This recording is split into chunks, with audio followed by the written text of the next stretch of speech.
Good day, everyone. My name is Esther Teeken, and I'm the Chief Operating Officer and a board member of the Institute of Directors. I'm delighted to have been invited to speak at this Global Women's Summit today, and I wanted to talk about the challenge of getting more women on boards and how the Institute of Directors is using its influence to make this happen. Women all over the world face a challenge when it comes to reaching boardroom positions. Women are missing opportunities to develop their board credentials during their careers, frequently lacking senior sponsorship or mentoring, and so are not recognized as board potential. Women often can't rise to the board level because they've been denied opportunities earlier in their careers. Sitting on a board requires management experience, and biases often keep women in lower level positions. A lack of self-confidence among women and a hesitation to pursue executive level jobs also causes men and women to question the abilities and dedication of female employees. Women also have to deal with societal expectations and popular culture, which reinforces the stereotypes of women as homemakers and men as leaders. Finally, women can feel uncomfortable doing the networking required to achieve boardroom spots, which is often male-dominated. And as a result of all these challenges, the pipeline of women qualified for board positions is relatively small. But the case for more women on boards is strong. Studies have repeatedly shown that increasing diversity is not only the right thing to do for an organization's culture, it also leads to better business outcomes. Increased diversity leads to smarter decision making, contributes to an organization's bottom line, and powers innovation, among other benefits. Diversity improves performance across companies and across industries, especially when the important threshold of 3 women on the board is reached.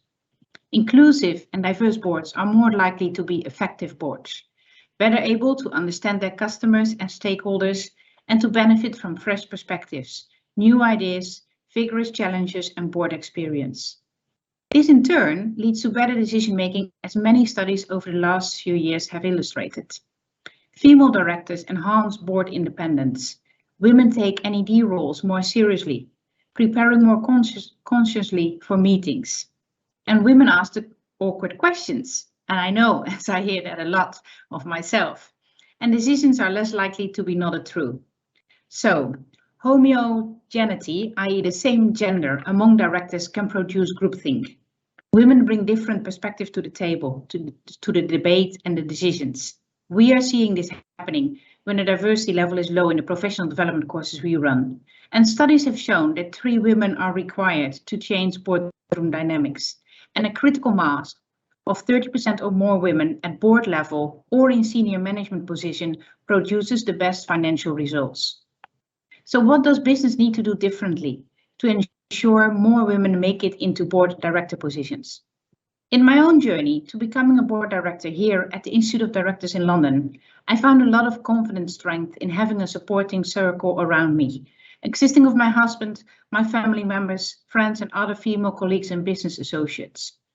And as many of you have probably experienced too, or will still experience, I thought I needed to be much older and showing a longer work experience track record to actually be an interesting candidate to join a board. And I started to doubt myself, nervous that I wasn't able to answer questions in a board meeting in the right way, just like I got nervous when I got the invite to share with you all today my story and opinion. And the easiest thing was to say, no, thank you, I'm too busy. I'm a proud mom of 2 children trying to juggle work-life balance.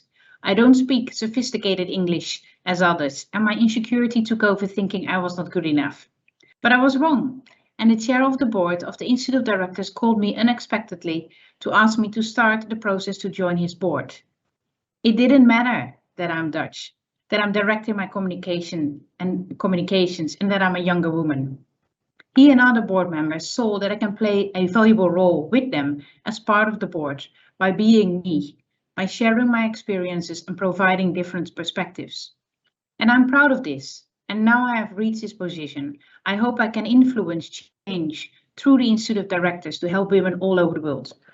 I have a daughter of 11 years old, and not only as a mother, but also as a professional, I would like to be a role model.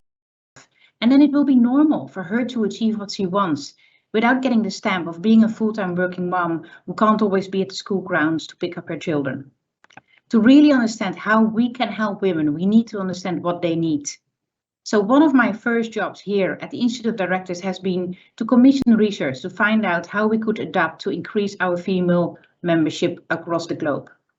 Our research found that gender diversity requires more than having a policy in place that is focused on diversity of thought. It requires leaders who recognize gender inequality to begin with and to start putting the right policies in place to tackle it. These should not be focused on women. It's not the women who need to be fixed, it's the system. It's all the performance standards, policies, procedures, structures, and norms that are built with an age-old ideal in mind. There are a number of actions that chairs, boards, and executives can put in place today to accelerate progress. This includes setting the tone from the top, making gender parity a priority throughout the entire organization, and holding leadership accountable to make progress. The benefits of diversity extend beyond the four walls of a single company. The trickle-down effect of women in the boardroom, breaking down stereotypes, encouraging young girls and women to pursue careers traditionally dominated by men, and by breaking down the wage gap, are all important steps along the way to greater economic opportunity for women and to more inclusive societies. We also discovered that women are clear in what they need to help them achieve their career goals. They do feel comfortable networking if they can recognize themselves in the network, and that they benefit from support with training, mentoring, and from seeing clear role models that encourage their confidence by reflecting their age, their stage in life, and the size of their business. So like every organization, we need to put diversity, equality, and inclusion at the heart of our strategic planning, commit to accountable metrics and transparent scrutiny, and making it a priority as leaders to ensure every one of our employees feel respected, safe, and acknowledged within the workplace. The best organizations, the ones who are reaping the benefits of diversity, are the ones where their leaders are at the helm of the inclusion effort. Of course, this diversity must be authentic. We need to move from performative statements to leading from the top, committing to understanding the challenges and doing the work to overcome them. In my position here at the Institute of Directors, I feel that responsibility to ensure we're doing everything we can possibly to support more women. And we already have some excellent initiatives in place. Our Boardroom Africa programs offer, with governmental funding, professional director training to African women to ensure more women from diverse backgrounds have the tools they need to succeed. Over the duration of the relationship up to today, I'm proudly saying we are having trained almost 200 women board members through the relationship with the Boardroom Africa, and I'm looking forward to many more to come. But we know there's more to be done, and over the next few months we will be rolling out a series of new initiatives to encourage women everywhere to believe in their own abilities and to reach their potentials. We want to enable a supportive community of women within our membership and beyond, by creating an international community focused on connecting women directors and aspiring directors via a combination of virtual and physical events. We want to share inspirational role models by profiling inspirational women from inside and outside the Institute of Directors, sharing their stories across the media and all social media channels, and working with these people as mentors for other directors.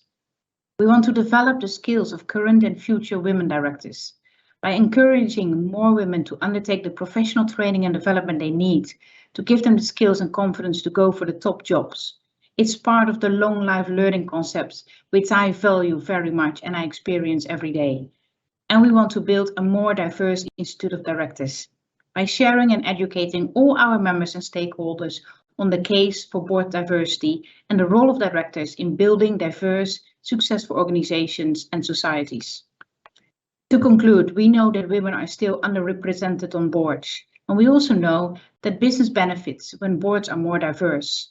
But we're also beginning to realize that it's not only that women need the tools and belief to reach the top, but that the business and governmental environments need to change to enable women to feel comfortable. Change is happening and progress is being made, but there's more to be done, and I hope the headway we are making here at the Institute of Directors can contribute to that change. Thank you for listening. I invite you to connect and push further on this change with me together. Have a good day.